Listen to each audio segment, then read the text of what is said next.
Everybody, welcome to the Jim Masters Show, live entertainment, lifestyle, celebrity talk show series. Hope you guys are doing well. Hope you're having a good day and hope you're in the mood for some great conversation, lots of fun, and great music as our very special guest is coming to us today live from the UK, from London, England. David Francis is here, acclaimed singer, musician, and lots more.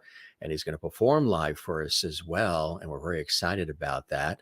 And I hope you'll join in. If you'd like to comment during our show, just subscribe to our YouTube channel, Jim Masters TV, and you can actually comment in our JMS Live Lovity chat room. That's right, we've got a chat room that we always open up during our shows so you guys can mingle and chat with each other, say hello to us as well, and have a good time. So if you subscribe to the YouTube channel, which is what you're watching right now, you can do that. It doesn't cost anything, and you can chat right now. There's a lot of comments already built up. Good to see everybody. Welcome. We say hello to our JMS Lovity family. That's the faithful viewers who watch our show all the time, because the show does have a lot of light, love, and levity, as we say. We always have a good time on the show with our extraordinary guests coming in from literally all around the world. As I mentioned today, our guest is joining us from London, England, though he's originally from Philadelphia, makes his home in Seattle, Washington, but he has been on tour throughout Europe, Germany, Spain, and now in the UK, and really terrific. David Francis is an American singer of traditional pop standards, big band, show tunes, and jazz from the Great American Songbook. On his current album, David Francis sings the songs of the Twenties, which came out from Blujazz Records in 2022. George W. Harris of Jazz Weekly says Francis has a voice with elements of casual Dean Martin, hip Michael Franks, and seductive Boz Scaggs. David is a leading contemporary interpreter of songs from the Great American Songbook, and he began singing at an early age while earning his bachelor's degree in music at Combs College. He became a professional bass player, and David's desire and aptitude for entertaining people led him to move from his role as a sideman to that of a singer. He fell in love with the Great American Songbook, the harmonic and melodic beauty of the songs and the stories told by their lyrics, and thrives on bringing them to the audience in a way that makes their qualities shine. David currently sings in a variety of settings, too, with a piano accompanist, with a trio, a combo, or a full big band. And his other album, too, You and Me, from the fall of 2022, another fantastic one as well. And, of course, all his music is available on all the usual music platforms. And we're going to sample some of the music with him coming to us again live from London, England. Here are a few cool shots that we sort of dug up in our research of David doing his thing around the world. And we'll talk about his career, what he's up to, all the new music that is out as well. Again, gang, if you'd like to participate and you'd like to be a part of the show, subscribe to our YouTube channel. You'll be a part of our JMS Lovity family. Doesn't cost anything, and you can comment during the show as well. Here is that new album that we were just talking about. David Francis sings the songs of the Twenties. Yeah, some great music of that time and of that era. And he's going to be sharing that with us and other surprises as well from the UK. And I asked him, is it rainy there? And he said, of course it is. They're in London. Hey, gang, hope you guys are doing well. Thanks so much for being a part of our show. Thanks again for all the love and support. You can find me on Instagram, Twitter, and Facebook at Jim Masters TV. Our show, of course, is housed on YouTube at Jim Masters TV. And again, we just hope you guys are having a good day. Now, he's got a cup of tea, but then when he saw the size of my cup, David says, holy cow, what do you got in there? This is just some cold brew coffee, gang. I know I should be having tea, right, with our guest coming from London, but we got some cold brew. And the reason why it's cold brew, if you guys follow all the time or you know me personally, you know that a lot of times I'm so busy, we heat up a cup of coffee or tea, and I get distracted. Emails, text, phone, work, whatever. And the coffee or the tea becomes iced on its own, cold. So this time we're just going to do some cold brew. So we toast you and you and you and you. It's so good to have you here. And we appreciate all of the love and the support as well. And it's just awesome. And spread the word about our show. If you like what we're doing, and we've done hundreds of episodes, you know, there are hundreds of them, like over 900 that we've done in just about almost 3 years. I think March, April will be our 3-year mark of this series. which is incredible. It's a lot of shows, a lot of entertainment, a lot of good times with all of you on this unique place we call the Jim Masters Show Live. So thanks for the comments. We'll take a look, sprinkle some in during the course of the show. If you want to support what we're doing, super chat, super emoji, super stickers, you can do that in the chat room. Super thanks, all that other fun stuff as well. But without further ado, we're so honored to have David here again, coming to us while he's on tour in London, England, and throughout Europe. And let's bring him on, coming to us from the UK right now, where it's just after 6 p.m. It's a little after 1 p.m. Eastern, where we are here in the New York area in the United States. For him, just after 6 p.m. with his cup of tea. Here he is. Dave, welcome to the show, and cheers and slancha and cheerio. Yes, pinky's out. Pinky's out. Pinky's out. Yes. For this. I feel somewhat inadequate, Jim, when I look at your size of your cup. Well, well, you know how it is in America. Everything's bigger, right? Yeah, I thought that was Texas, but whatever. But that looks very English. Yeah. Well, this is a Grand Old Opry cup, which is kind of interesting. I'm in the UK. We were just there. That was quite interesting to be there. But it's great to see your smiling face, Jim.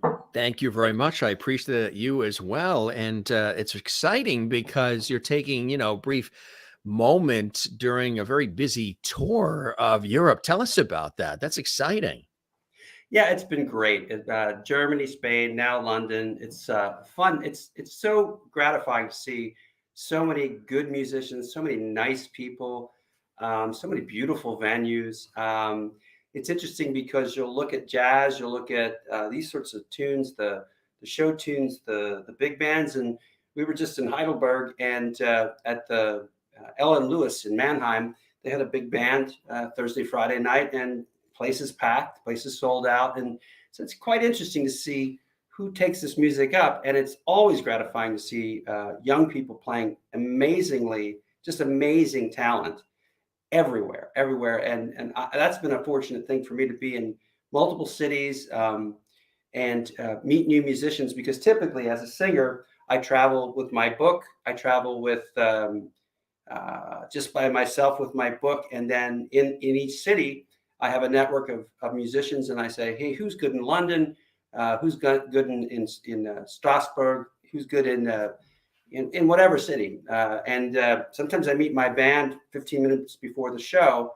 And it's a tribute to their musicianship as well as the quality of our book that we've worked.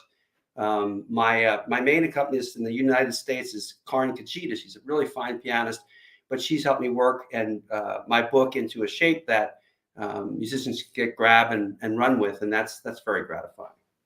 What is it about the Great American Songbook that speaks to you? I mean, some of the most iconic and fantastic music is contained in it. What is it about it that really speaks to you, David? I think the quality of, there's the harmonies and the structure of these things, which is, it's just very unique. It's also the stories that are told. That's the main thing for me. The words that are spoken. Some of these songs, they just throw you into a moment. You take a song like "Tenderly," all of a sudden you're just rocketed onto a beach where it's the breeze is running through the trees, and there's the crashing of the waves, and you're in love, and you're kissing, and it's like, so you're instantly transported to like a wonderland or some other sort of emotional state. And that's to me is unique. It's very clever, the words. And it's also, when you look at the over the years, the different composers and lyricists, how certain teams like Rogers and Hart, have come together, and just the magic that they do. And then when they collaborate with a different lyricist or a different composer, what that looks like. Johnny Mercer, he works with this. Hoagie Carmichael, he works with this. So it's just amazing to look at some of the backgrounds of some of these composers. This one's an immigrant from Russia. It was Tsarist Russia, that sort of thing. And say, wow, and he wrote these pop tunes. It's a lot of stories that you wouldn't recognize, and a lot of voices. Like in studying the songbook, I ran into people, different sorts of singers. that you wouldn't know their stories. Where and that's the magic thing for me, and I see this in my own life with musicians. Is you'll see Bing Crosby helping this woman out who's had a tough life, kept on having health issues. Great singer, and on the QT, and the same with Frank Sinatra, a lot of others. They help these people out. Frank Sinatra did lots of things like read in the paper there's a fireman got hurt in a fire, and then he Hmm. gets a whole bunch of people on a plane, flies down the place, has a benefit concert, because his family is like desperate, and nobody had to ask him, nobody made him, and when people said come, when he said to come, people came, and that's just to me that's a big part of it. Who are some of the others that have inspired you over the years? Other performers, singers, entertainers of that era, that time period. Yeah, well, Bing Crosby's a big one. When you listen to him sing, there's certain tunes where he's like, "I dare you to hit this note," and he goes way low on an F or an E natural. It's like it's like Johnny Cash. There's lots of Mm. people can't hit those kinds of Yeah, notes and go up and sing. I walk the line. Right, Yeah, exactly. yeah, yeah. Yeah. And then you'll see like people like Fred Astaire, where he's known to be a dancer, but his singing isn't bad, and he does both. He's multi-talented, like Sammy Davis. I mean, my top singers, any of the Mills brothers, right out of the gate, Donald Mills especially, they sing like gentlemen angels. They just have such a fine quality and so talented. So When you they like really, the crooners, oh yeah, definitely? yeah, Yeah. The yeah, Perry Comos, the Andy Williams, the Dean yeah. Martins. Yeah, I'm in good company. Ray Charles loved. They asked him one time what was his favorite singer, and it's Perry Como, because Perry Como would just open his mouth and sing that way, and Ray Charles had to kind of work to get Yeah. his sound. He had a great sound, but Perry has a very unique timbre, and he gets that what they call a squealo sound with his voice. You And know who's a great too that you don't hear as much about him now, but he certainly had his day, was John Gary. oh, John Gary, yeah. Yeah, yeah, an incredible voice that when he would open it up, it's like, holy cow. Yeah. There's guys like that, and sometimes there's just like in pop, current pop, there's one hit wonders. Claudia Villa sings Luna Rosa in the Neapolitan song. Just absolutely angelic. It's amazing what he does. He sings 4 octaves easy. So you'll see these guys, you'll hear them, and in all countries. Italy. I'm thinking of Caterina Valentin. Uh, Mm. she was amazing talent. Played the guitar like Segovia.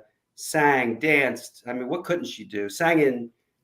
She made a big hit. She's from, I think, from Brazil. She sang in Portuguese, had a lot of hits. Then she went over to Italy, had a lot of hits in Italian, sang in French, sang in English, danced. It's like amazing talent. So it's Now, it's very inspirational. are you able to sing in multiple languages yourself as well? Yeah, it's funny that you mentioned that. I sing a couple of tunes in the Spanish, and I thought I was singing a bunch of tunes in Italian. It turns out they're all Neapolitan tunes. I asked my teachers. She's in La Scala, Vittoria Vimercati. She's a mezzo soprano out of La Scala. I do Zoom lessons with her. Ah, cool. Um, so she teaches me classical technique, but by the way, any errors are mine, not hers, because when I sing. But it's just very interesting to see. I said I like this song. I like this song, and every single one's a Neapolitan song. And I thought, because my mother's side, they're all Italian. They talk Italian. I thought this is Italian, but I don't understand it. And here it's Neapolitan, which is such a dialect. And they have words that aren't used anyplace else in Italy. But they're all such beautiful songs. They're so tear your heart out, heartfelt, emotional songs. So, O Sole Mio, Mhm. Ritorno al Sorrento, and a bunch of Roberto Morolo songs I do. And that's been gratifying. I sing at a place in Seattle called Osteria La Spiga, and he's Neapolitan. So it's a beautiful restaurant. It's a nice setting, nice crowd. So I enjoy doing those. You know, it's great. Like you said, the songs do harken back to a simpler time. They do make you feel good, and we could really use a little more of that in our lives with all the craziness going on in our world, huh? Yeah, yeah. I like. simple songs with beautiful message. Many of these are about love. Sometimes they're about circumstances you find yourself in, like somebody says to you, "Can't we be friends?" Well, I have plenty of friends. I need a lover, that kind of thing. So there's situations that you find yourself in, like somebody says, "Can't we be friends?" Oh, geez, that's a death knell for me. So, but in general, they explore human relationships, mostly about love, loss, hard times, being hopeful for the future, starting out in life. So lots of really nice themes, and no hatred, no. You don't hear anything sort of Negative and yeah, toxic, yeah. and yeah, And it's not exactly. it's not Pollyanna-ish. It's not like out of touch reality. It is reality, but it's reality with a sweetness to it. That you want to engage with somebody. You're reaching out to them. You're in love with them. You're afraid to tell them because what are they going to think? Or things weren't so good, and then I met you, and things worked out. Or even just like making whoopee. If you look at the lyrics of that tune, it starts out like he's making whoopee. It sounds all good. And the next thing you know, he's washing dishes, changing diapers. Not Right. necessarily the dream that they had, but in the end, that exploration of the human condition is fun, and in a positive, one-on-one community kind of way. How'd you get started? Growing up in Philadelphia, Pennsylvania, great town, lots of great music, a lot of Philly soul and that Philly sound, Oh of yeah. course, they're known for, and lots more. How did growing up in Philadelphia influence you at all? And what was childhood like for you? Again, was there a lot of music in your house growing up that inspired you? Yeah, my mom she is a pianist, and she also played in the Italian, the Verdi band, they called it.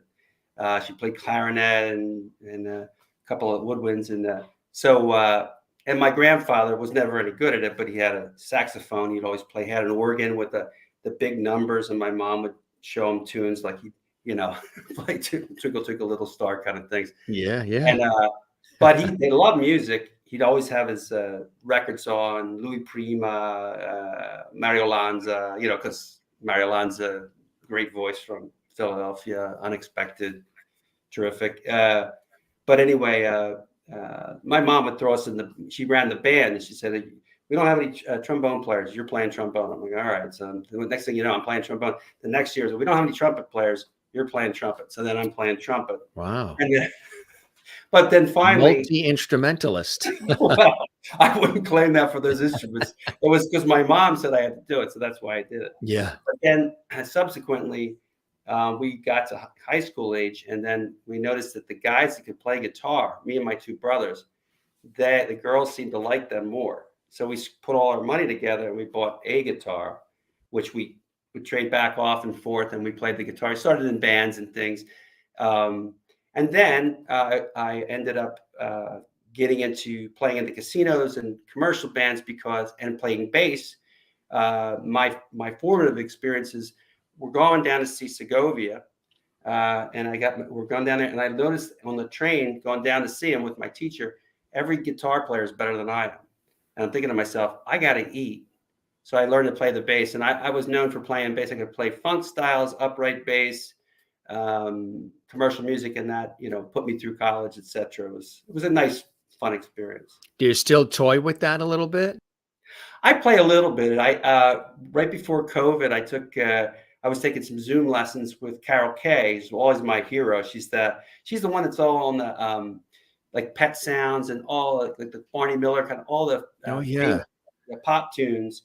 If you ever watched that, there's a film about it. Her and Glenn Campbell was the guitar player in that studio setup. She's a kicking bass player, so that was kind of a fun thing. And I play here and there, but my sideman days are over. I like to entertain and be out in front, not because I want to. For me, I like people to be happy, and I'm better at it than some other people who are maybe better in a sideman role. So you like to entertain as much as you do, providing the music. Oh, entertaining is my whole thing. I love it when people are happy. My whole thing is built around if they're having a lousy day, if I could make it a good day. And if it's a good day, I can make it a great day. And if it's a great day, making it like the best experience ever. Because you think about it, you only live once, and you're in a restaurant, you're in a nightclub, you're in a theater, like the historic Bellingham Theater.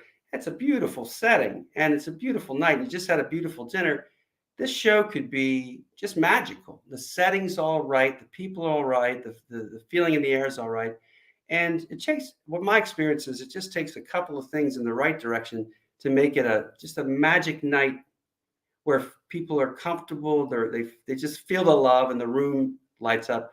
Or a couple steps in the wrong direction, it's just another day. It's like I'm eating it. I don't know. I don't want to call out a fast food restaurant for my 20-year anniversary. You just don't want to do stuff. Right, exactly. Yeah. Not necessarily having the filet mignon, No. but having the taco. Yeah. Yeah. Or something. Yeah. Exactly. When did the piano come into your life? Well, for music school, I minored, and that was for orchestration. I studied how to do charts, arrangements, and so I would plunk out things, try to figure out chords. Then later on, I started developing technique. So going from a plunker to saying, well, wait a second, I need to be able to play with dynamics. So I took up with a teacher. She's actually at the Glenn Gould Institute right now. She's a concert pianist, Cecilia Chow, and she's worked me through the different grade levels of classical so that my jazz, and that's something, there's some jazz players, when you look at when they play, there's those sort of plunkers, they're playing the chords and accompanists, and then you see the ones that are really good that have the dynamics and also kind of can hear and play the orchestral parts. Karin Kajita is a good example of it. David Harrod's with me here today. He's going to play a little bit. You can hear some of that.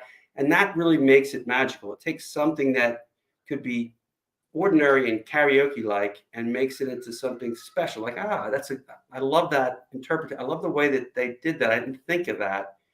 And it's not just for effect. It actually just all kind of works. And it's hard to explain. But when the intros are great, the outros are great, there's clever things going on, but not overly clever and not overly done. Nat King Cole's a good example of a piano player like that. He just played all tasty stuff, nothing but tasty stuff. No, and some of it was very, very flashy, but it was always understated and beautiful. And wow, like what's going on there? So yeah, that's so. In order to accompany myself, but right now I'm with David, and quite often I play with an accompanist and a quartet or a big band, because it frees me up to sort of do my expression and do my entertainment. Yeah. So, actually, there's another singer that also is terrific. Was Al Martino. Oh yeah, Spanish Eyes. Yeah. Yeah, that's one big hit he had with that tune. But what he did, and he does it like a Tom Jones, like he just had that voice, like that's the voice, and he could go hit those low tones and then go way up there, glissando up, and just beautiful. He never rose to like the Sinatra level, but still an extraordinary sound to his voice. And there's another song that my dad introduced me to that music. Always Together, that he sang. That was another fantastic song, just really terrific. A lot of good music. How about like the Michael Bublé's and those folks? Do you like them as well? I like them. It's interesting. Like there's a guy, a friend of mine, Frank DeBuslo out of Philadelphia. He is a Bucky Pizzarelli. Bucky Pizzarelli, real good guitar player. He's a protege of him, and his son. Michael goes around, he sings, he plays the guitar, and there's other people. I like them when they are. I'm a traditional jazz singer. I like it when they execute well on the tune. I like it when if they attempt to be clever, it's tasteful. When the basics of the tune aren't there and then they jump to cleverness or what supposed cleverness in the first couple of bars, it's not as tasty to me. So it's interesting because there's such a quality to singing. Yeah. When you listen to Ella Fitzgerald sing, Yeah. Right. Louis Jordan sing, um, they Johnny Hartman, their quality of their voice is superb, and they hold the notes. They don't cheat on anything, Yeah. and Shirley Bassey, right there in England. Shirley Bassey. Wow. yeah, yeah. Yeah. So that's what I look for, and there are some stunning artists that do it, do a good job with it. You mentioned Bublé; he's a quality singer, trained singer. Um, it's a matter of taste to it. The taste can't be disputed. Like, would I listen to him over Carmen McRae? Probably listen to Carmen first, but I very much appreciate the quality of his voice and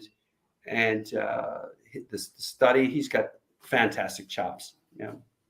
So, as you were sort of making your way, what was one of those moments that was very pivotal for you in your career and the timing where doors started to really open for you? Well, vocally, I think it was, being the bass player in the casino band. Here's how I got into singing primarily. It's like, hey, here's this new George Michael song, Careless Whispers. Do you want to sing this? No. Do you want to sing this? No.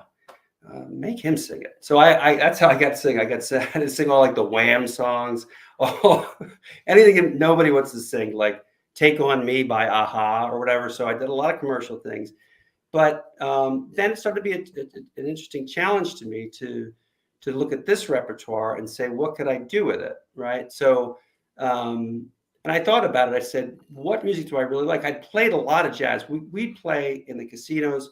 We play commercial music. There'd be a girl singer. She'd be singing all this sort of Madonna or whatever.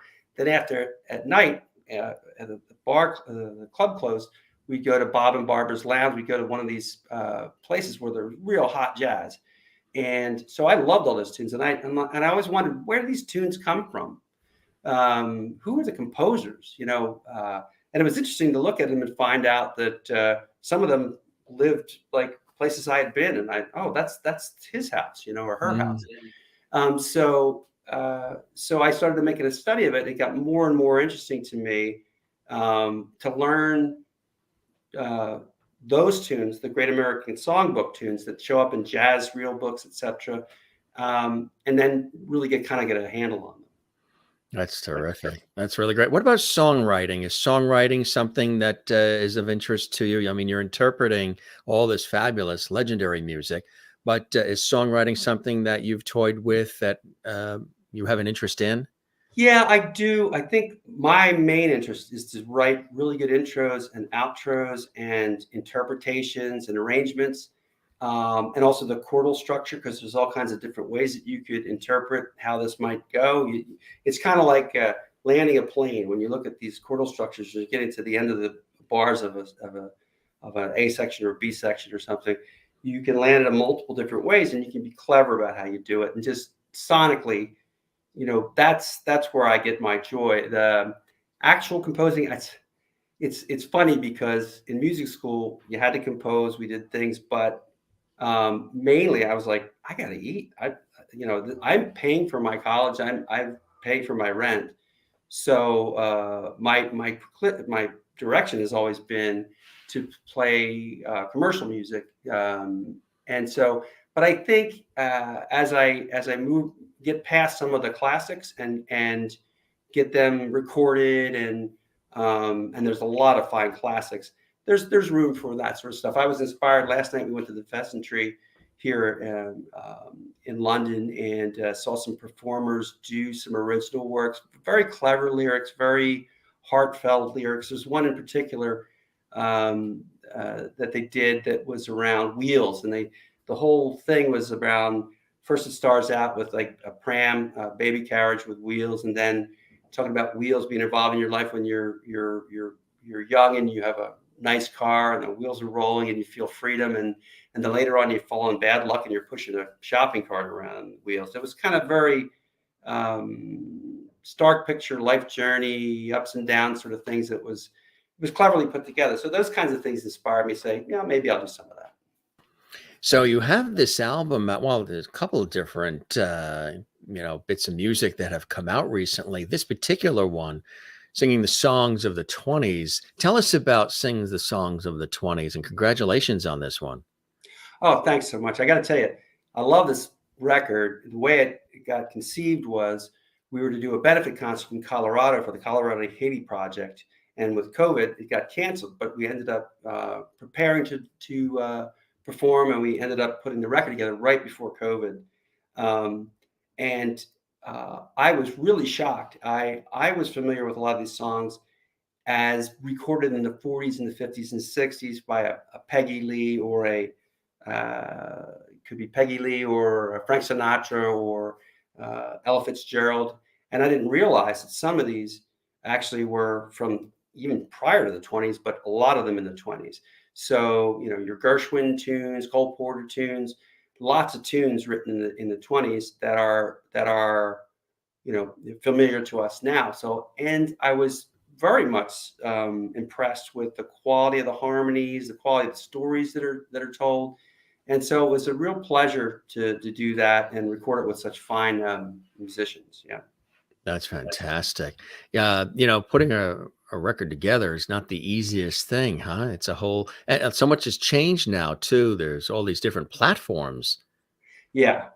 Yeah. The recording studios. I mean, I used to go in way back in the day to go to record, and they still had tapes, and they still had these giant mixing boards. And now everything's the size of a postage stamp. Yeah. And it's and run from an iPad. And it's like it's a little disconcerting, but I got to tell you, the quality of the results is amazing, and it still takes the skill to get the right microphone, So we really appreciate it. We record a lot at David Lang's studios out in Fife.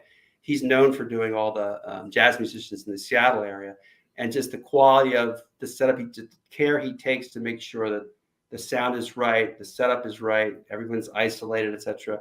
And to just also make it a welcoming environment. It's cool. I've had other not as great experiences, so I do appreciate it. So you're there in London, England, coming to us live. You're at, is it Sound Circle Studios? Sound Circle Studios, yeah, right here in Chelsea. Tell us about that place. It's cool. They have a whole setup. We're standing out here where there's a piano out here in the foreground, but in the background they've got a whole studio set up for podcasting, for recording, and they help local musicians with things like, well, not just local musicians, musicians in general, with their compositions, with recording, editing, etc. So they do quite a bit here, and it's nice to have something here local in Chelsea. So tell us about your accompanist there, David. How did you guys connect? And have you played multiple times together before? Oh, lots of times. Actually, not so much with David. David is a Harrod. You remember Harrods, where you can go in the UK and London and buy all sorts of little fancy things. Wow, we should have come over and done the show live from there. Yeah, that would have been great. We'd all be in nice tuxedos, and yeah. Oh, yes, it's like right. So David, we came to the UK. I had a accompanist lined up, fantastic guy. Came down with something. He's not available, so this is the great thing about having a network and knowing people. So I called the US. I said, who's good in London? I called a club I play at. It's 606 in Chelsea. Who's good? Who's available? He's good, but he's not available. She's good, but she's not available. Look around. Eventually, I found David. So David's very graciously agreed to come to me. I met him a few days ago. We spent some quality time today drinking this stuff that they drink here, and playing some songs. Is that really just tea in there, or? It's just tea, and I apologize for the smallness of my cup, but That's fine. No, that looks very, very proper, very British. This looks very American. Yeah. Now let me guess. Is that 20 ounces? At least, yes. And Yes. it's cold brew. And I tell the audience, I tease the audience, because a lot of times, when I'll make a hot coffee or a hot tea, I get so distracted, phone calls, emails, texts, or involved in a project, or Yeah. I leave it on the counter and walk away, and then it becomes cold and you end up having to put an ice cube in it. So I said, you know what? I'm going to go with just the cold brew. So it's already cold. It's already You know, ready to go. you're smarter than me because my daughter got me this thing, this cup heater. But what it does is basically, instead of you getting cold, it boils down to a thick syrup.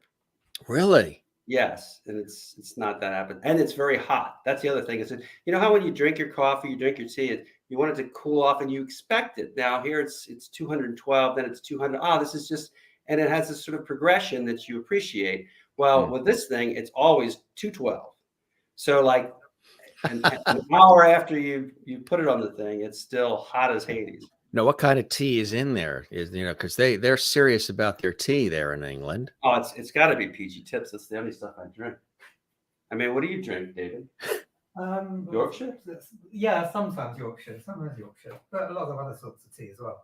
Yeah, Quite a variety of the cupboard if we looked this afternoon. Oh, well, we'll have to go back and investigate. Where is he originally? What does he hail from in England? He's right there in Chelsea, in London. London, yeah. Originally, or Originally, more or less, yeah. My parents were not far away. I grew up in a suburb of London, but yeah. I ask because I heard him say Yorkshire, and the Masters family hail from Yorkshire. Oh, really? My father's side, yeah. They I'm the fifth James actually, and they hail from Yorkshire, and then they settled in New York City. They owned jewelry stores in Manhattan, and then they had spread out from there. That's my father's side, and then his mother's side, of course, was from Ireland. As well. That's why my father has always said film instead of film. You know, I remember hearing his grandmother say film, adding that extra syllable from the Irish part. And I would always say, Dad, isn't it film? Yeah, film. That's funny. Yeah. Yorkshire is quite beautiful. Yeah, really, really beautiful. What's in that pudding stuff? I've never had it. You know, I love pudding, and I always tried to wonder why. I love all kinds of puddings and custards and all that. And I said, it's got to be the Yorkshire situation. It's quite possible. Well, I have to tell you, the food scene here is amazing. Actually, right, because I would think that a lot of people outside of there have always thought that the food was sort of bland. That's what people you would always say. But there's a lot of incredible places to eat and a lot of different cuisine too. Yeah, it's like New York, and in that you can get whatever you want. You want Armenian food. You want the curries here are fantastic. It's just like New York as well. You know, you go there and you think, oh, it's New York. They got to have a good bagel, and sometimes they don't. Tell us about this. Well, there's something in the water, the New York water and the bagels and the pizza. That is their like Boston with the chowder, Philly with the hoagies and cheesesteaks. Everybody has their thing. Tell us about, so you're there in England, but you've been in Spain, you've been in Germany. Tell us about this tour that you've been on. And is that something you do often? Do you love touring? Yeah, more or less. I've been fortunate to be able to travel. And when I travel, like if I'm in Paris, for example, I've connected with local musicians, and I go and I sing. I was in Heidelberg. I go to K54 in Heidelberg.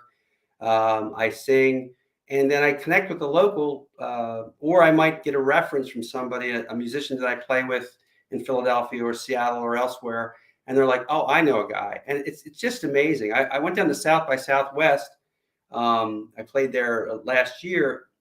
And my whole band I met 15 minutes before we started, and they were fantastic. They were because I asked my bass player, who do you know here? I asked another piano player, who do you know somebody down in Austin?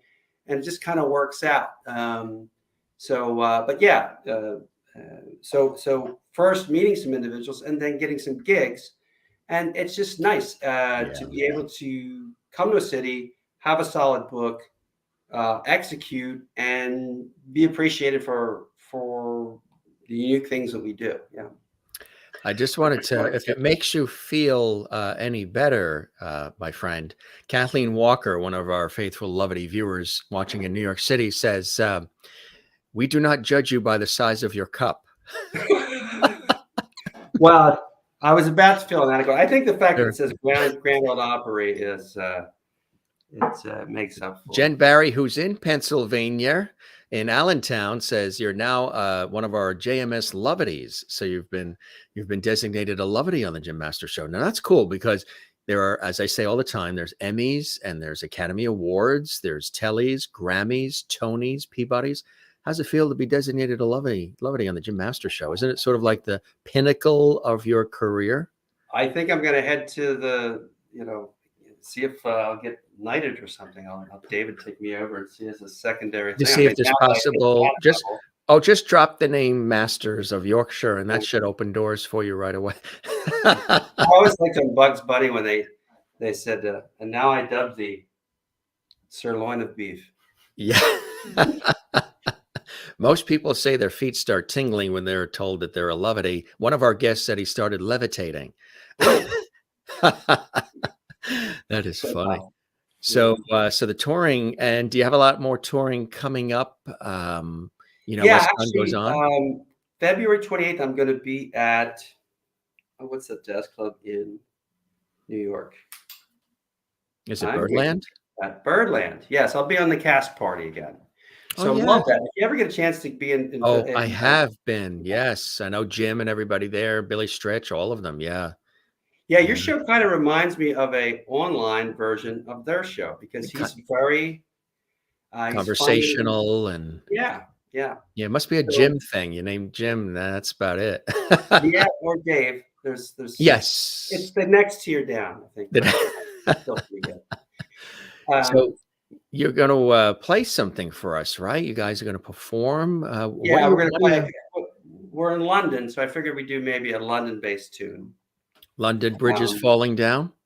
Not that one. That's a good one. Maybe the Your mom probably learned that on the organ too with the big numbers. And I had one of those organs. The big numbers. Yeah. I had one of those as a kid. I had one of those organs and the toy piano. You somebody. Yeah. Yeah. What was so the very first instrument for you was the bass in your life? Was the bass? Guitar. Was the guitar? Actually, no. In kindergarten, grade school was trumpet, trombone. Everyone was hoping it'd be like a Louis Prima or something. Because your mother said that's what you're going to be doing, and yeah. Do you still toy with those? Oh, here and there. In fact, my wife got me a really nice trumpet, which I had to return for Christmas because I'm like, I'm not good enough. If I go to lessons with this trumpet, it's a beautiful balanced trumpet.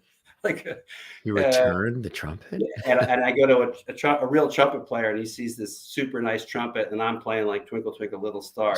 On it, or I need some kind of basic, Sears model, something or other. First thing I learned on piano was Heart and Soul. I mean, because everybody learns that, and then the second one was the theme to All in the Family. Da na na na na na. It's very piano based, First instrument for me was violin, around like 12, 13. Took violin. Not necessarily the easiest thing to master, but yeah. In the beginning when you're starting out with it. But let's hear some fabulous music from across the pond there with David and David. And the tune that you're going to do is A Foggy Day in London Town. Sounds good. All right. Here's David Francis joining us here live on the Jim Masters Show from London, England. I was a stranger in the city, out of town where the people I knew. I had this feeling of self-pity, what to do, what to do, what to do. The outlook was decidedly blue, but as I walked through the dreary streets alone, it turned out to be the luckiest day I've known.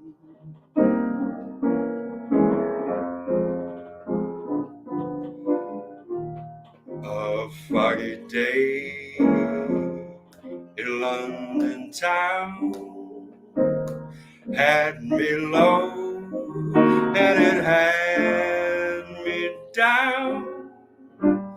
I view the morning with such alarm.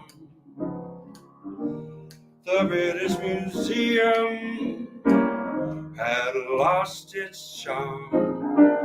How long, I wonder, could this thing last? But the age of miracles, it hadn't passed, for suddenly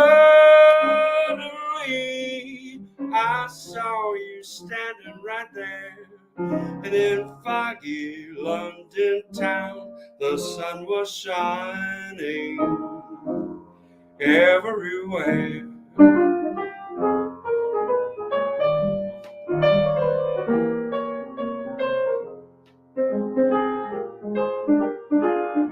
David Harrod.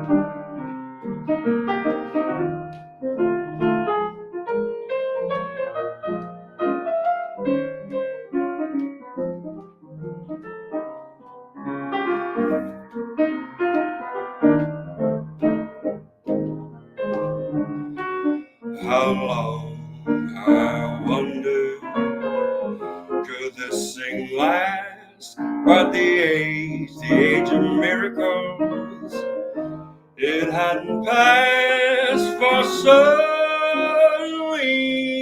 I saw you standing right there. And in foggy London town, the sun was shining everywhere.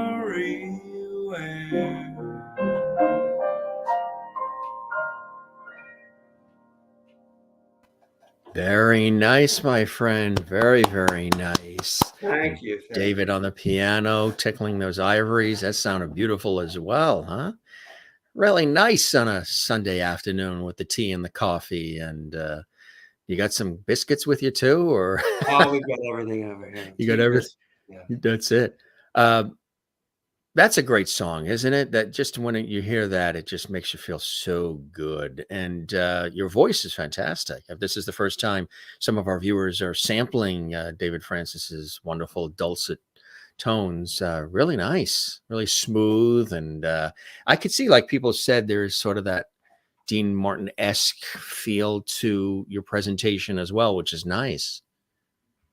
I like to be relaxed, and he was relaxed, so yeah. And I imitate him, but he's a great singer. He's a great singer. If you get a chance, the Lovedies, if you look at Dean doing a tune on YouTube, there's a YouTube video of it with Katerina Valentine, and it's just amazing. His voice, her guitar playing and singing, and just the camaraderie and stuff. It's just a beautiful thing. And then, of course, there's the Dean Martin roasts, which were hilarious. Well, with Don Rickles and Foster Brooks. Do one. I mean, on your program, with Foster Brooks and all the legends. Paul Lynde, all those guys. Oh yeah, absolutely. Nipsey Russell. Lots of great comments coming in. Jane watching in Sweden, and Merlin in Canada, and Jen in Pennsylvania, and Sherry in Kansas, USA. Love the music, wonderfully done. Nice from Kathleen in New York. Jen Barry was she grabbed her soft tambourine, was dancing in the living room as you were singing, playing the tambourine there in Allentown, Pennsylvania. Have you been through Allentown? Oh, of course. I used to do a bicycle race there when I was a kid. In Allentown, really? Oh yeah. And that's sort of mountainous too. Well, it's not like Colorado. You got some very steep inclines and then fast descents that are 30 seconds or so long.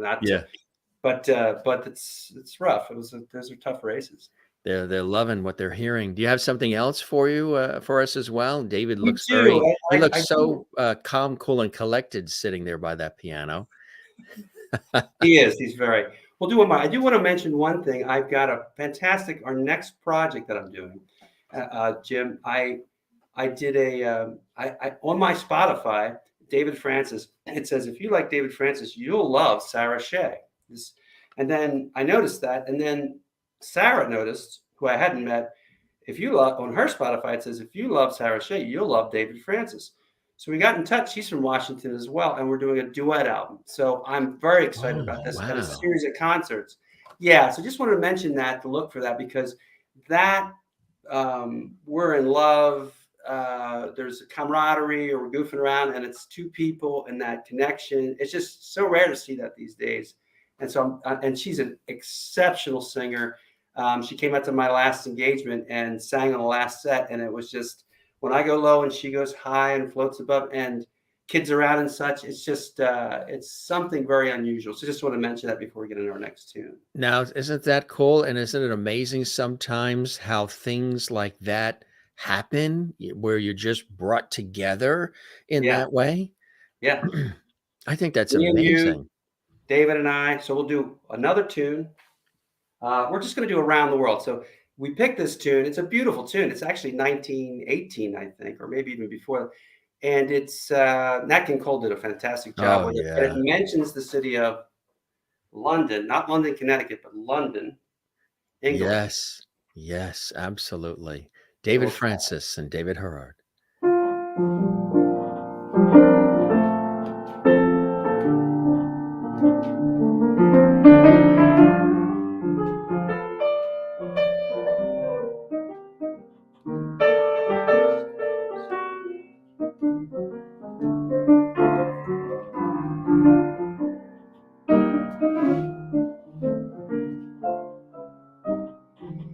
Around the world, I searched for you.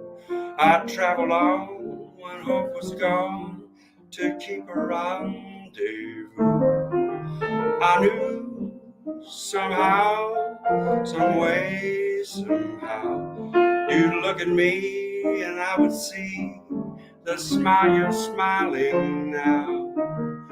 It might have been in County Down, or in New York, or Gay Paris, or even London town. No more will I go all around the world, for I have found my world in you.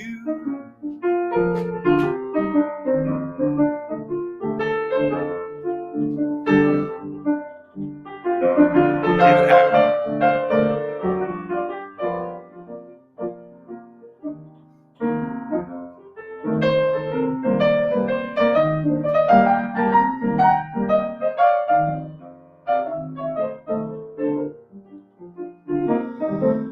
It might have been in County Down, or in New York, or Gay Paris, or even London town.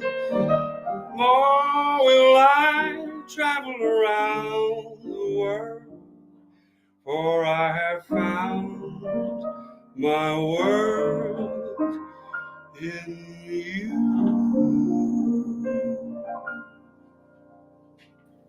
That's really nice. That hits the spot, David and David. That really hits the spot. That is so nice. I tell you, it's just got such a carefree, effervescent sound to it, this music, doesn't it? Yeah, and if you get a chance to check out the Nat King Cole version, it's just so beautiful. He's just he's the king of relax next to Dean. They're sort of tied for first. And Yeah. just such a beautiful, buttery delivery. Just fantastic talent. So yeah, and that's a super old tune. There's an old, you'll hear it if you look at the write-up of it. An Italian wrote it. I think it was originally in Italian, and then it got moved into sort of this jazz waltzy kind of feel. Yeah. Yeah. Another wonderful voice, of course, Julie Andrews, huh? Oh, I gosh. mean, speaking of England, the extraordinary Julie Andrews, whenever I hear her, it sort of knocks you out. Really, really fantastic. Are there folks that, like you mentioned the duet coming up, which is really exciting, and congratulations on that. Are there folks that you have on your list that you would love to duet with, David?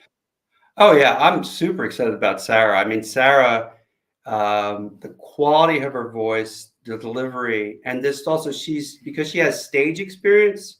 That's the one thing I learned actually at the the cast party doing that show, to see all the Broadway, the other performers were, oh, and you'll love this. I get there and I'm thinking, okay, who's going to be on for me? And it's a woman. She just won a Grammy, just, so I had to follow her. I held my own, but it was quite the challenge. But just to see the Broadway delivery and the way they emoted. And it's interesting too, my Victoria Vimercati, my vocal coach, she does traditional opera. And they have all these things because the audience was so far away, where you do things like this, like, oh, I'm troubled, that sort of thing. So that's too much. But learning, like, what's the right amount of body language to get the emotion over, to get the story over. You can't go over the top. I'm not going to dress up in a cat outfit and creep around the stage and sing a song from Cats. But something more than stand and deliver. You know what I mean? You know what's great about this music too, and then all music has its place and has its purpose, but this particular music, it is the music itself. It's the music, the lyrics, the melodies. It's the performance of it that really stands out.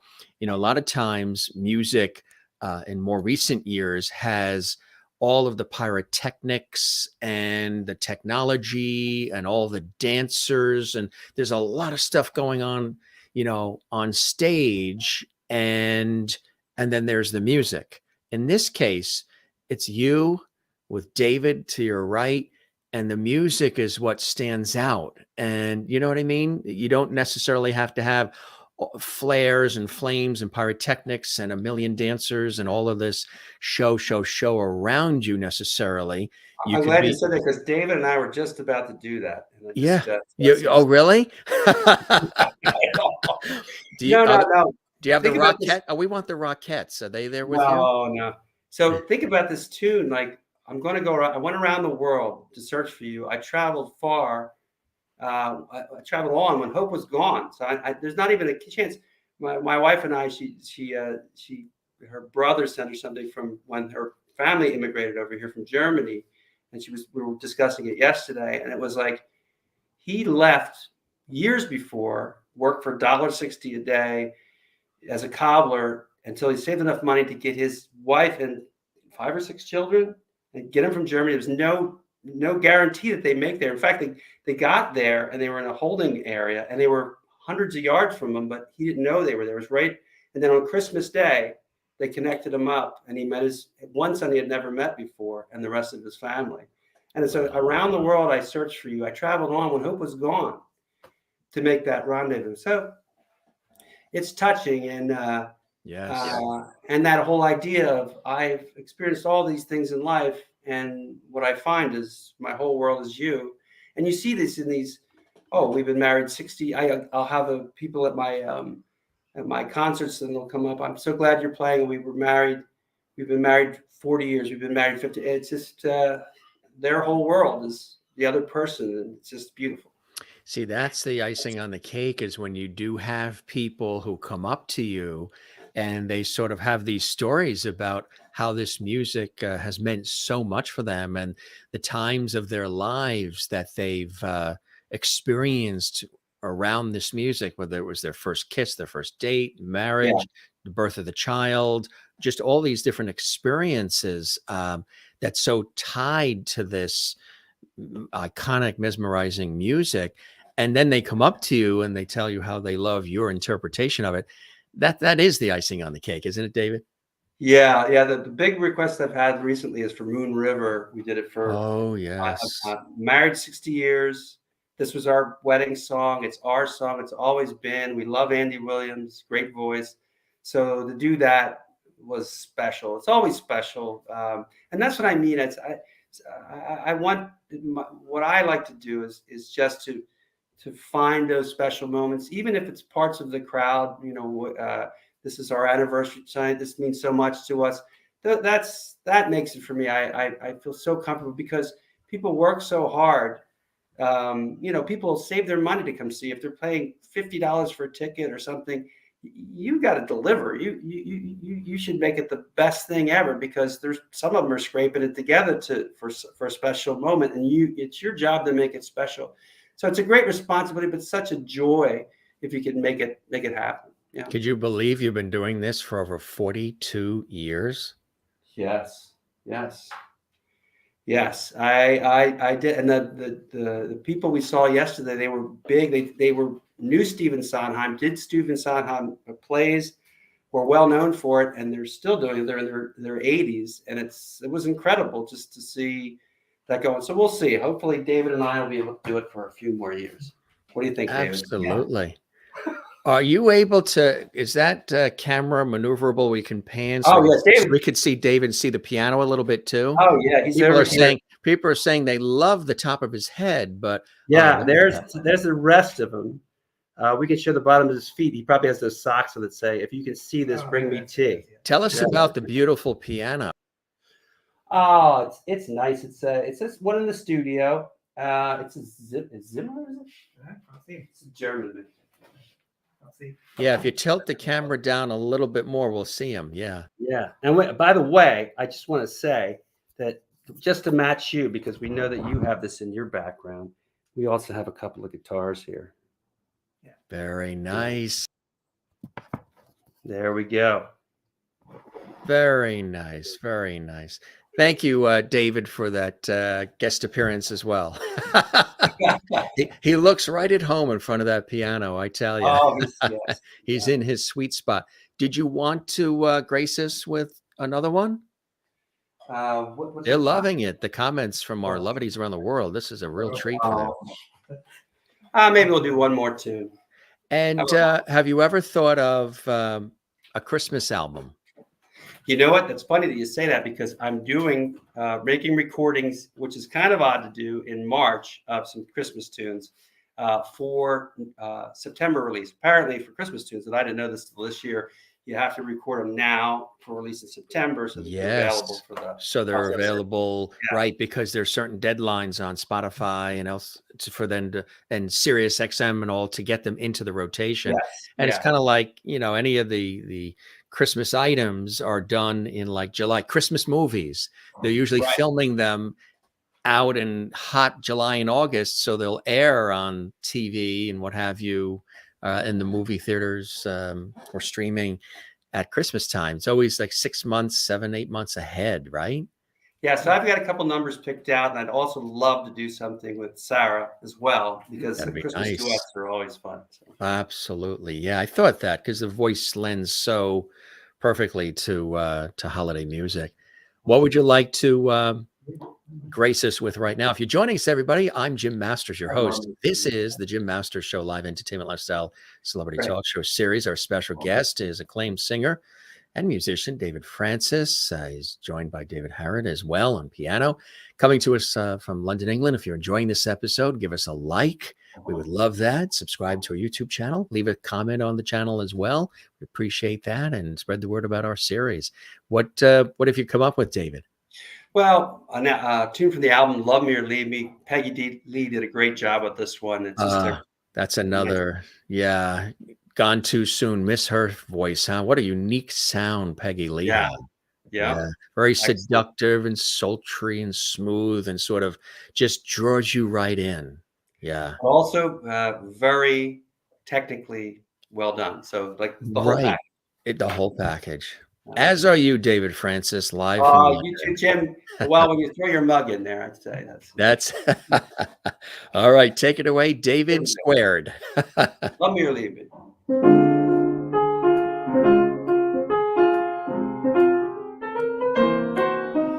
Love me or leave me, or let me be lonely. You won't believe me, but I love you only. Rather be lonely than happy with somebody else. You might think the nighttime is my time for kissing. Nighttime is my time for just reminiscing. Regretting instead of forgetting for somebody else. I want no one unless that someone is you. I intend to be independently blue. I want your love, but I don't want to borrow. Have it today, give back tomorrow. My love is your love, there's no room for nobody else.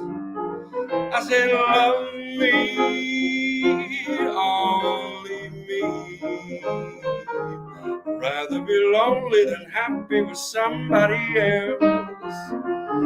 I said, love me, only me. Rather be lonely than happy with somebody else. I want no one unless that someone is you, you. I intend to be independently blue, blue, blue. I want your love, but I don't want to borrow. Happy today, give back tomorrow. My love is your love, there's no room for nobody else. Oh, love me, only me. Love me. Thank you, David. Yes, thank you, David. Beautifully done on the piano and performed by you, David Francis. Really, really nice. Great song. You know, these songs have so much history to them as well, don't they? Yeah. Just the writing of them, what shows they came from, what the collaborations were. Was it the early part of the lyricists and composers collaboration or later? Who they were written by? I think of the one story. It always comes to mind. Bucky Pizzarelli, Frank Busla, his protege, tells me the story of this woman came to up to the bandstand and said, "Hey, can you play this song? Well, wait for me." And she was well put together and dressed. And he's like, "Wow, it's a pretty sophisticated song for you to ask for. How do you know this tune?" She's like, "I wrote it." Wow. So as Anne Ronell wrote the tune, and that's just like an example of a tune. And she was in college, and just some of the people who've written them and what their stories are fascinating. So yeah, that's always a draw. It's always icing on the cake of an already great tune. Did you get a chance, Sarah, to meet Bucky? I had the pleasure of meeting and chatting with Bucky Pizzarelli. What a class act and extraordinary talent he was. Yeah, wonderful Philly area guy, and just somebody you aspire to be that joyful in your music and connected in your music and in the community. So yeah, just a terrific guy. And if you get a chance to see Frank Busolo, he's the same kind of ripping it up on the guitar. Yeah. Out there playing. We did Yes. a concert not that long ago together.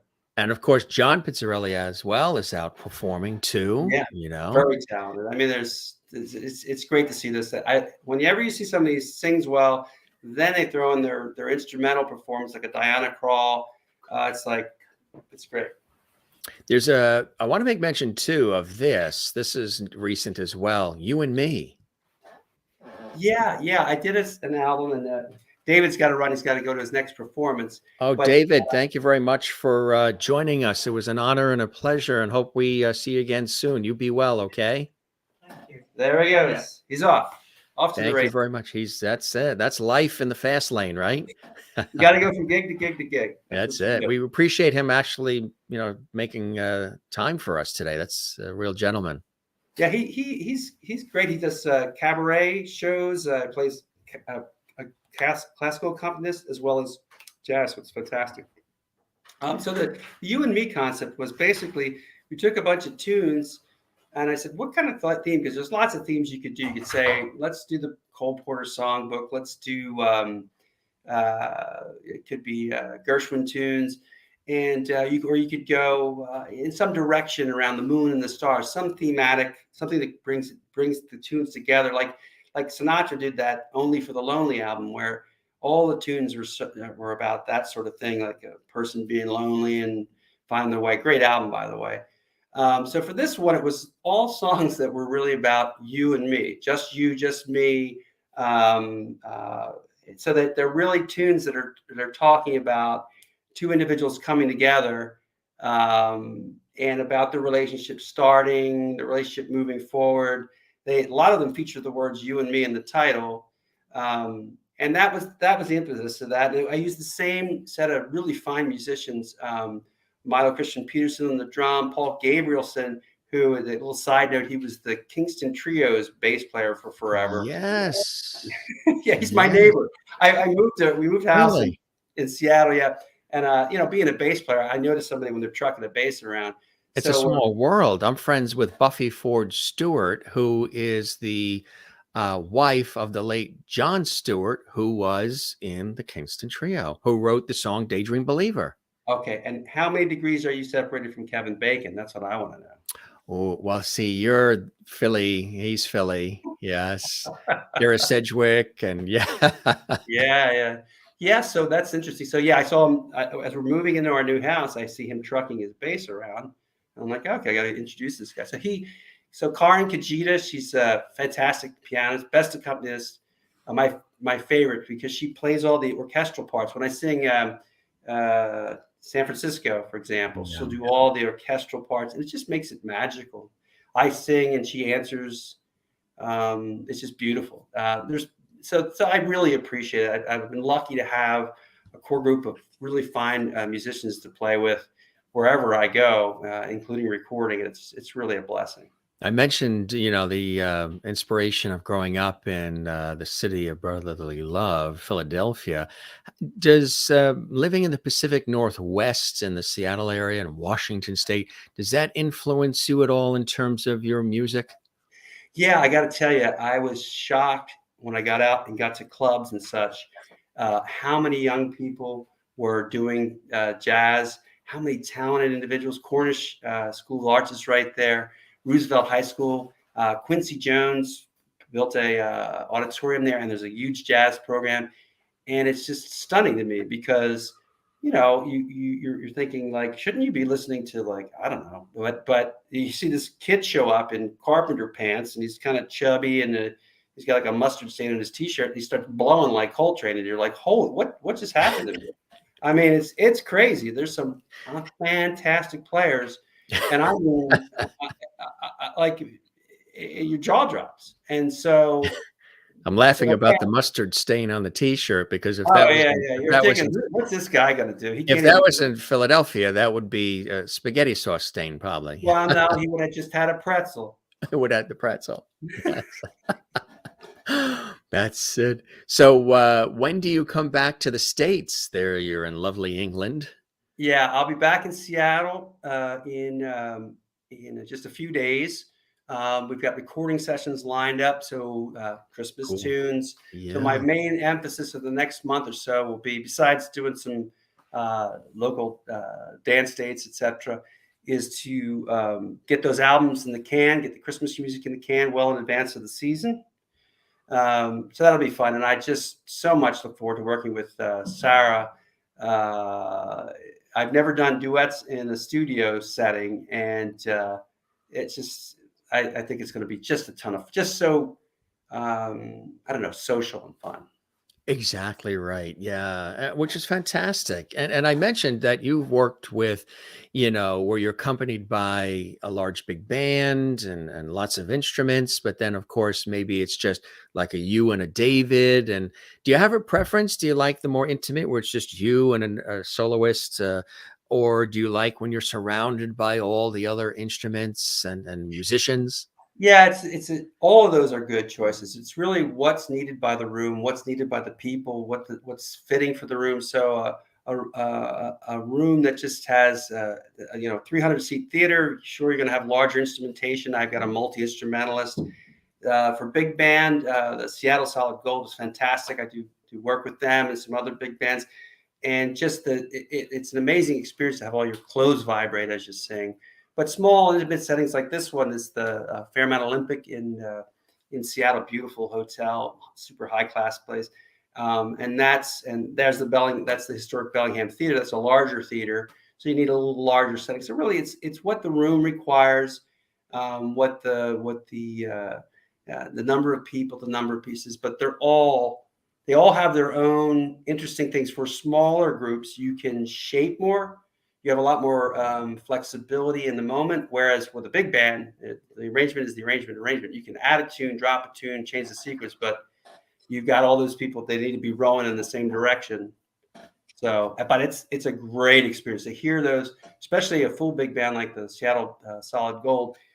you're standing in front of the bass sax player, and when he plays his notes, your pants vibrate. It's like, this is, I mean, I played rock and roll commercial music. When you play with a big band, you don't realize, because you listen to these like Glenn Miller records, like you don't really hear it. When you're live there and all those instruments are playing, it's an amazing sound. And not just a sound, it's as I said, they all resonate with each other and with you, and it's electric. It's really, well, I think I already know the answer to this, but why do you love this so much? I mean, you've done it for over 4 decades, which is hard to believe, David, but still as wide-eyed and excited about it as you were probably in the earlier years. What are some of those continued blessings and joys in your life that are fostering that energy and passion for you? It's the ability to work with people. You know, we have all these things in society, and people in conflict and et cetera, and advocating against other people and things like that. And just in a musical setting, it's just people want joy, and all your objective is to bring joy. And so that's very appealing to me, because it's so pure. There's no baloney. It's not to say that there isn't room in music for protest and other things like that, but I like the soothing kind of music. I like to bring people together. I like people to have a good communal experience, and be kind of an oasis, if possible, from some of the troubles in their life. That's my objective. Yeah. That's what I say to people too. Music for me is sort of like my place to go to settle. Of course, you have dance music. You've got all kinds of incredible music, rhythmic and percussive, and I love all that too. A lot of it. But I don't smoke, but I say music is sort of like my cigarette. It's sort of like the place that you just go to and you can escape. So Yeah. I don't necessarily want music that's telling me how to live or what to say or what to do or what Yeah. to, I just want to feel good. Right. Exactly. Yeah, that has those musics, I think of like Bob Marley, that has its place. Right. And it's historically, what I learned in school was, when things are unstable, people seek stability. When things are stable, they seek change. And so right now it feels like a little stability, a little craving. Yeah. Yeah. Well, during the pandemic, they certainly baked a lot of bread and have certainly done that. Yeah, absolutely. So what do you have coming up that you're excited about, other than the duet and the Christmas music and other things? A couple other things that you want to share? Well, we're putting together shows both for Sarah and for myself. It's something newish for us. We do sets of music, but now set piece shows, 90-minute shows that are. And we did one last year at Ricardo's in Lacey. Great venue, by the way. But basically arranging them into, like, for example, with Sarah, we sing 2 songs together. She sings a song, she's featured. I'm featured, and I sing a song. And then we do 6-minute thematically coherent medleys. So that's exciting, because it's like like you go to a theater, you see 45-minute performance, an intermezzo, the rest of the performance, but it's got a theme to it. Things hang together, and there's a comedic element, there's a back and forth, a theatrical element. So yeah. That's cool. That's fantastic. Yeah, that's exciting. I mean, some really cool, exciting things that are coming up for you that I'm, very happy to be sharing with our audience. And this was great, my friend. I want to show you somebody that pops up on our show. Wants to say hello. Mr. George Burns is with us. Oh. talking about old school a little bit. He knows all that music. Where's Gracie?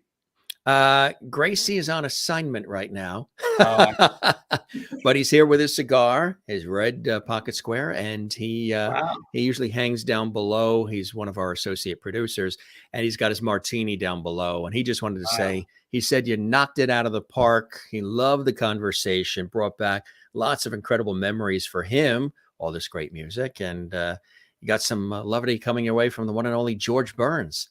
Thanks, George. You need a larger martini glass to compete with Jim with his. Yeah. Oh, he's got a good one down there. And that cigar, I tell you, that he's got lit.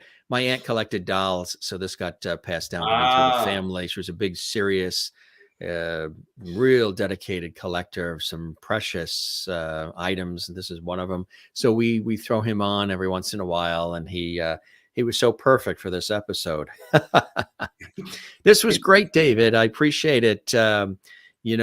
Safe travels back to the States, and thanks for all the music, and spread the word about the Jim Masters show for us. We would love that if you know other folks. And of course, we thank our fabulous mutual friend Ralph Lampkin too. He's amazing, and we appreciate all his love and support of our series. And he's really just terrific. And it's I hope you enjoyed the time with me as much as I have with you, my friend. It's fun. If I ever want to be really cold but hanging out with somebody who's super cool, I will head up to Connecticut. Oh, very good. Yes, very, very good. Yes, come to the Northeast, to the tri-state area, spend some time, and you're welcome back too. I want to show you a couple of the comments. Jen Berry says, such a fun show today. Thank you, Jim, David, and David.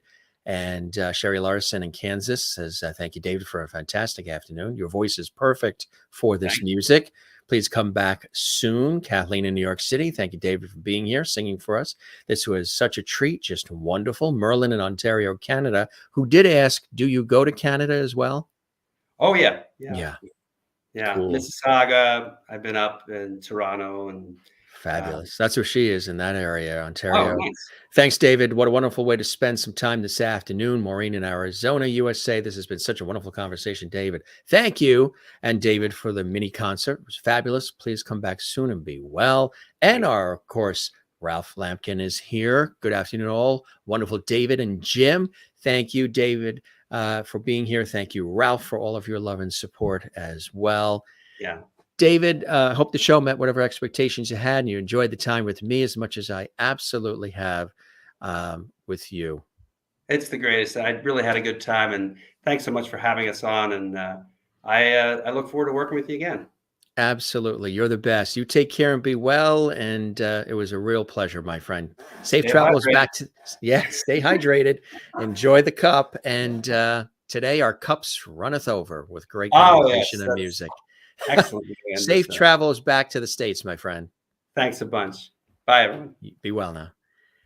Acclaimed singer David Francis, musician, singer extraordinaire, taking us a little bit through the Great American Songbook today with some extraordinary music, terrific conversation. We thank David Harrod, of course, of the Harrod's Department Store family. How cool is that? Brilliant performer, pianist, and so much more. Accompanying David on this episode of the Jim Masters Show Live series, coming to us live from London, England. How cool is that?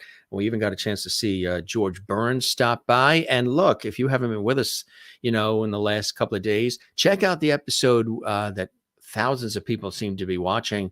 And that is the episode we did, a special tribute to Lisa Marie Presley. Talk about from iconic families, the daughter of Elvis and Priscilla Presley.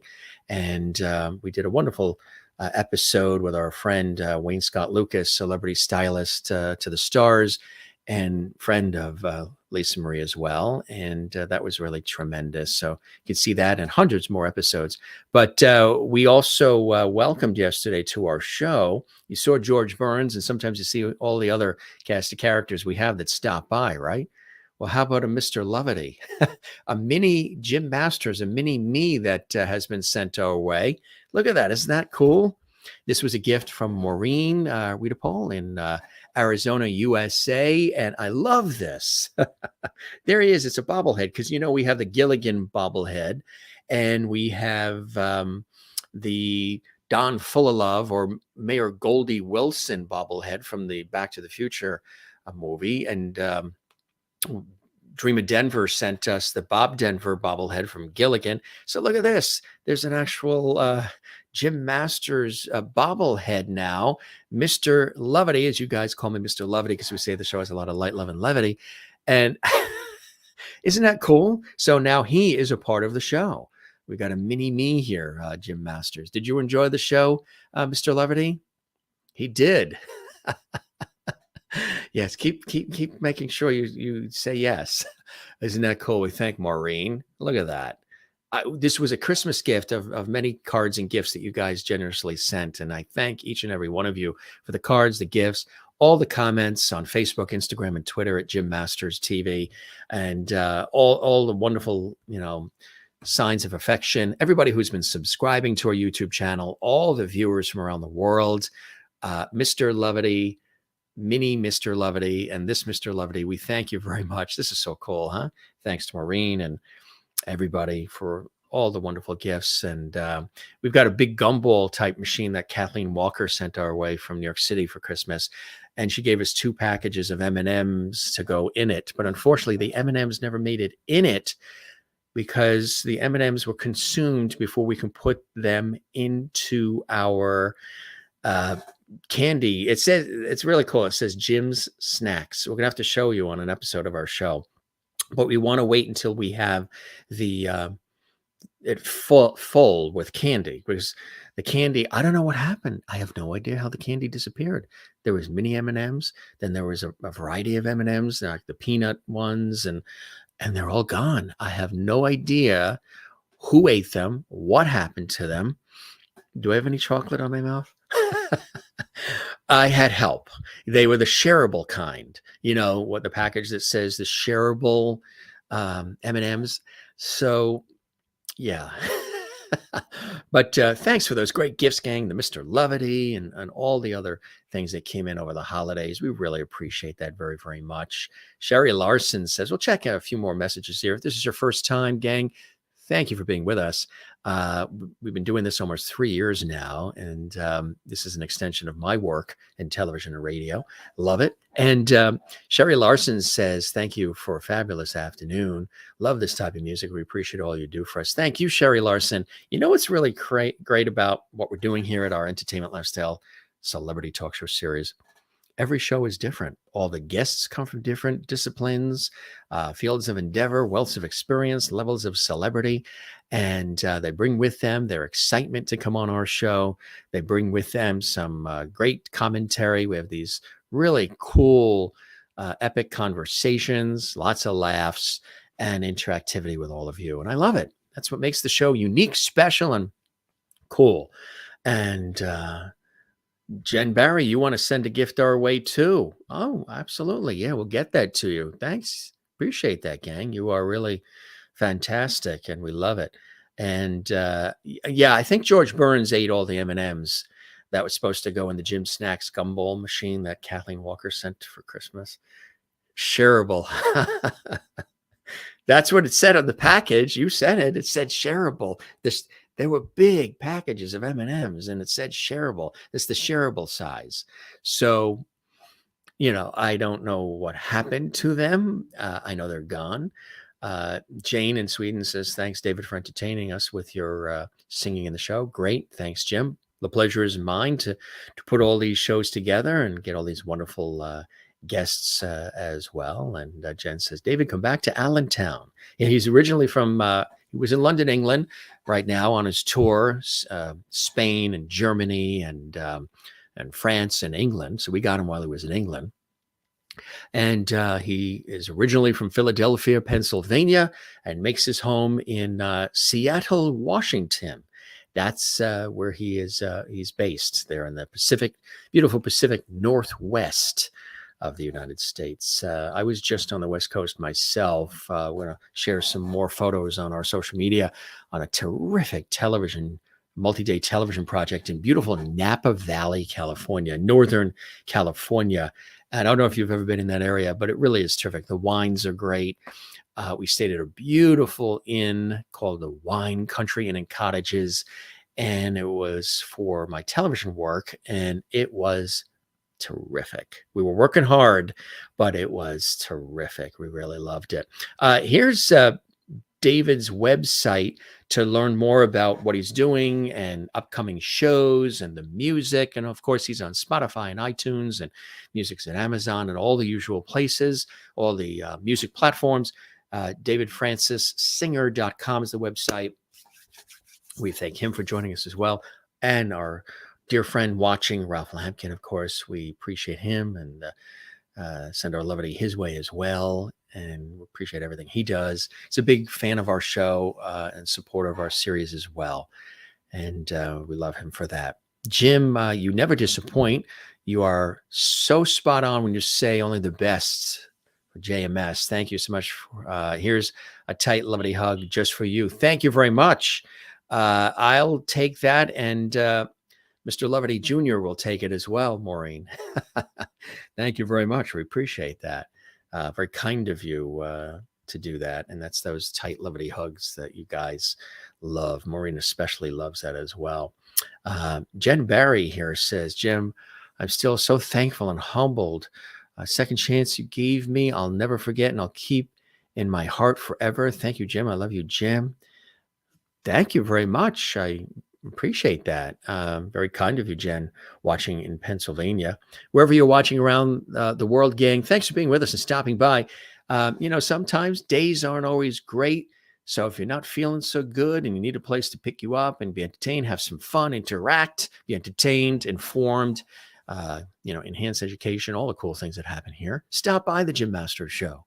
And if we're not on live, and you can't wait until the next live episode, binge watch our episodes. There's hundreds of them with extraordinary guests. I've been binge watching the series too, binge watching. And I'm like, oh yeah, that's right. I forgot that guest was on our show. And boy, what a great time we had with that special guest. And some of those pop-up shows and holiday shows and all the other cool things we've done as well. Every day is something different. Every episode is something different. Every episode is something special, something very special here on the Jim Masters Show as well. Hey, Kathleen Walker, thank you very much. She just did one of the super chats. When our shows are on, you can do super chat, super emoji, super stickers. You can do it in the actual chat room, helps support our series. And you can also do it anytime, 24/7, 365 on our YouTube channel. There's a little heart icon under all the episodes that says super thanks. When you click on that, that helps support all this content, hundreds and thousands of hours of content, literally thousands of hours, hundreds and hundreds of guests, almost 1,000 shows we've done here, which is unprecedented.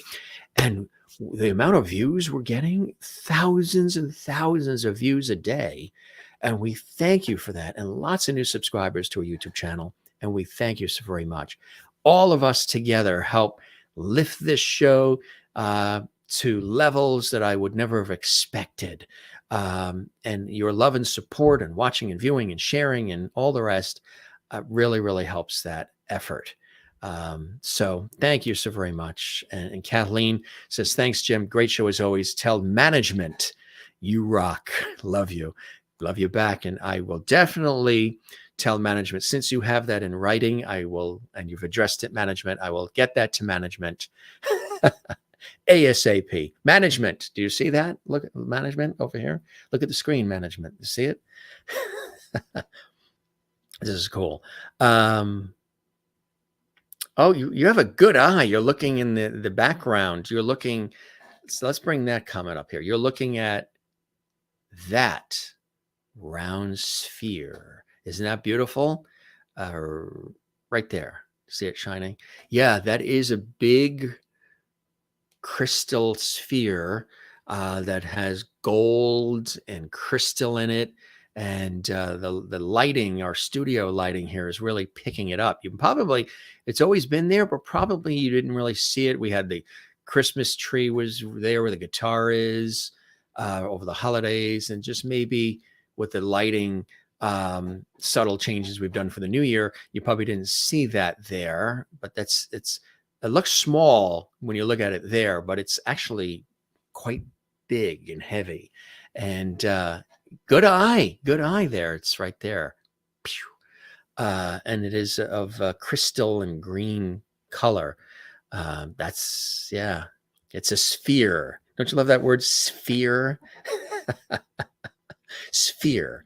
That's what it is. It's like a big round crystal ball sort of thing.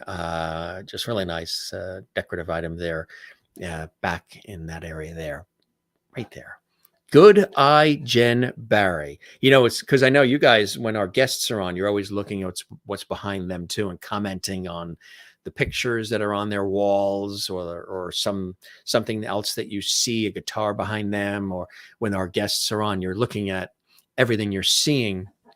And hopefully you enjoy what we present here, as we do change our set thematically. You know, Christmas time, we decorate it for the holidays, and different times of the year, we alter our set for the mood and for the theme and the season, whatever it is. But we hope you like what you're seeing here on the Jim Masters Show as we kick off our new year and another great season together. Thank you again, Kathleen Walker, for that generous super chat. That helps us greatly, greatly, greatly. So good, magical green sphere. Absolutely, Jen Barry. Jen Barry in Pennsylvania. Gang, we love you all. Thanks for stopping by. Around here, we don't say goodbye. We say see you later. Ciao, cheer. Ciao, cheers, cheerio, moi loop, slancha, shalom, avida zain, hasta la vista, buenos noches. Thank you and be well and take care. And as always, don't forget to like, comment, and subscribe. Give this episode and all the ones you enjoy a like. There is a thumbs up icon on the YouTube channel that looks like this. It's a big thumbs up pointed in the up direction. Give us a like, subscribe to our YouTube channel. We would absolutely love that. And leave a comment on the actual YouTube channel. When you do that, leave it on the actual channel. It helps us grow. That's right. It helps this episode be seen by many, many more people around the world, because we do have a global audience, and we continue to grow. And we thank every single one of you. You really are very special to us. And, you know, many of you have met each other through our show and didn't know each other existed. And we've created this fabulous community here with this talk show series and entertainment show series. And I think that's so cool. It's the gravy of doing this kind of show in this format as we do it. I wouldn't call it just an interview show, because we have so many more elements involved in what we do here than just a typical interview show. It's a talk show like a Carson, Cavett, you know, that kind of series, Regis, or some of the current shows of today as well, in terms of being entertainment talk shows. Don't forget to relax, gang. Yeah, don't forget to relax. Don't forget to, I can get rid of this now. I don't need this. This is just the little earphone thing so we can hear the guest when they're talking. And if they're playing music, we do sound checks. So we put that in so we can hear them speaking. But we don't need that now. It's just you and I. Don't forget to relax, gang. Take care. Love one another. Take care of one another. And, you know, life can be crazy. Life is short. Life is precious. We talk about it all the time. Make sure you take time for your loved ones and your friends, and take time for yourself. This was another fabulous episode, gang. I absolutely loved hosting it and producing it for all of you. And spread the lovity. Tell everybody you know about our series. Just grabbing our little, well, not so little. David was very impressed by the size of this this mug. I toast all of you with our cold brew. I'm really excited because, again, you know, usually I make the hot coffee and tea, and it's never stays that way. It always gets cold. So this time we were smart. We did a cold brew. So if you got a glass in your hand or a mug, we toast you from Lovity Hall here. And, you know, we always acknowledge as best as we can the viewers that are watching, commenting live. But those of you who watch just quietly live, or you watch these shows later on quietly in our archives, we thank you as well. We thank you for being here. We thank you for watching and commenting on our YouTube channel, giving thumbs up, likes, and just connecting with us. Just watching and enjoying what we're doing here means a lot. I don't think people thank those who watch and view and consume. I don't think there's enough thanks that goes on around the world. And I'm a big, big, big proponent of thanking people. I mean, you take your time to be here. You know, there's a million things that you could be doing, whether you're watching this live or watching this in the archives later. And the fact that you're stopping by and you come back, maybe you watch our show once, you like what you see, Maybe you like the guests and that's what brought you here. Maybe you know me from years on TV and radio and have followed my career in film and stage, whatever it is. Or you just stopped by, you stumbled on us. You're like, it's kind of cool what they're doing here on this show. A little old school with a modern vibe. And I like it. Well, we welcome you back. We're here all the time. Stop by and say hi and enjoy, some good times with us. We'll always try to make you feel good no matter what's going on in the world. And that's really so, so important, and I love it. The bottle of Relax. Yeah, the Relax wine. We should have some of that today, a little bit later on. I think so. And Sherry Larson says, and we are so happy you did this. So many new friends for life because of you. Thank you very much. I appreciate that. Yeah, we've created a wonderful community. As you guys have said, levity is not just a word, it's a movement. And if you're watching for the first time and you hear this word levity and you don't know what the heck we're talking about, it's I said the show is a lot of light, love, and levity. 2.5 years ago, said it too fast once, and I said levity. And levity combines love, which we all need in our lives, and levity, humor, fun, comedy, levity. So that's what the levity is. You can always find a lot of love here and a lot of levity as well. Yes. Kind of cool, huh? Jen has a good eye. Cheers with your Caesars mug. You've got a Caesars mug, huh? And that's Merlin in Canada and Maureen in Arizona, USA, toasting you with my 12 pump chai. 12 pump chai. That's a strong chai. She's good for the day. She is good for the day. You guys are great. There's a lot of fun. A little chat we do here sometimes, after the show with all of you. Thanks for the comments and thanks for the passion and enthusiasm for what we're doing here for all of you. And more great shows coming up. Incredible guests. We thank coming to us live from London, David Francis. We also thank David Harrod, who was his accompanist on the piano, who joined him as well. And we really thank him. David Francis, acclaimed singer, joining us here today on this episode of the Jim Masters Show Live series. Really, really terrific. A lot of great shows coming up. Amazing guests coming up as well. Don't forget, if you didn't get a chance to see this episode, that we did a very special episode yesterday. We had 2 shows. We had Lisa Marie Presley being remembered fondly, and also Sam Lowe, the country music singer, was with us yesterday as well on a separate show. You can check this out on our YouTube channel. Coming up this week as well, many, many more guests, but the incomparable Dennis D'Amico is with us. He is a renowned record producer, show producer, and composer of hundreds and hundreds of songs for film, for television, for stage, and he has produced thousands and thousands of shows, many of them also for the benefit of charity. And he is a prolific record producer. He's going to be joining us this week on the Jim Masters Show series. So definitely check that out. And you can always peruse our YouTube channel, Jim Masters TV, to see other guests coming up. Right now, we're working behind the scenes on producing the upcoming episodes, getting everything out as far as announcements and all. So look for that coming up. You can, again, always find me on Facebook, Instagram, and Twitter, all at Jim Masters TV. I hope you enjoy the rest of your day, and I hope you'll peruse the rest of our YouTube channel, Jim Masters TV, and check out some of the past episodes, some iconic people we've had here on the show of note, and from all different backgrounds too. And that's what I like about this. When I started this series, I said I didn't want to just do one genre of commentary and entertainment and information. I want it to be everything. Our show is really everything. So you'll always find something on our show that hopefully you'll enjoy. And even if you watch an episode where you're like, gee, I just tuned in and I wasn't sure about what they were going to be doing and the guests, and then you kind of like it, that's really cool. That's what's great about this. And Jim, can we now all do a sláinte together? I'm ready.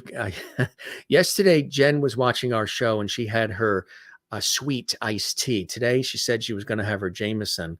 She's got her Jameson, so she is all, well, this James will salute you with your Jameson there in Pennsylvania. There's your Irish sláinte. To you, Jen Berry in Allentown, Pennsylvania. Sláinte. Well, I should say, this is just cold brew. But maybe, we've been working very, very hard. Just been a very busy time for me in my professional work with all the TV work and radio and everything. Been traveling a lot too. And maybe we'll have a little nip of something after the show. We're going to have some lunch. That's for sure. And I got to remember to eat, right? And thank you, Jen. Hopefully you enjoyed that toast and that sláinte for you. Have a great day, evening, everyone. Hope you all have a fabulous week. Loving to host you as well, and everybody watching around the world. All right, gang. So that's what we do here. And sometimes we do even more, but hope you guys enjoyed. You were entertained. And whatever the show brings your way, thanks for being with us. We've got the best audience out there. And to you as well, Jane in Sweden, thank you very much. And Kathleen, everybody loves to, say positive words to each other. And I think that's so cool. Good stuff, gang. Thanks for joining us in this episode of the Jim Masters Show series. And again, here is a couple of those albums. David Francis sings the songs of the 20s. That's fresh off the presses. And also You and Me. And he's working on a Christmas album as well. So we're looking for that from David Francis as well. All right, for all of us here, this is your host, Jim Masters. Thank you for your time this time. Till next time, be well, take care. And that's why we don't say goodbye, because we say see you later and all the rest, because it takes us 20 minutes before we even start the car. Because parting is such sweet sorrow. We have such a good time. Thanks, Jen. We did sláinte together. Oh, I enjoyed. Thank you. Hey, Jen Barry, I know you love our theme song to the Jim Masters Show series. So we're going to cue up the JMS Orchestra and singers, and they're going to take us out when the credits roll. They're going to play out our theme once again. I know you like to sort of do couch wiggles or whatever you say, dancing in your kitchen to our music, our theme show music. So get ready to do that, Jen. We're queuing up the orchestra right now, and they're going to take us out with our theme as the credits roll. We love you all. Stick with us. We have a lot coming in store for you here on the Jim Masters Show live series. We love you all. Take care and be well. And if you're watching live, we'll be back on our next episode live. And if you're watching this Memorex in the archives, peruse all those other episodes. There's lots of good stuff there for you to enjoy. Take care and be well. We'll see you again soon on the Jim Masters Show live. Cheers.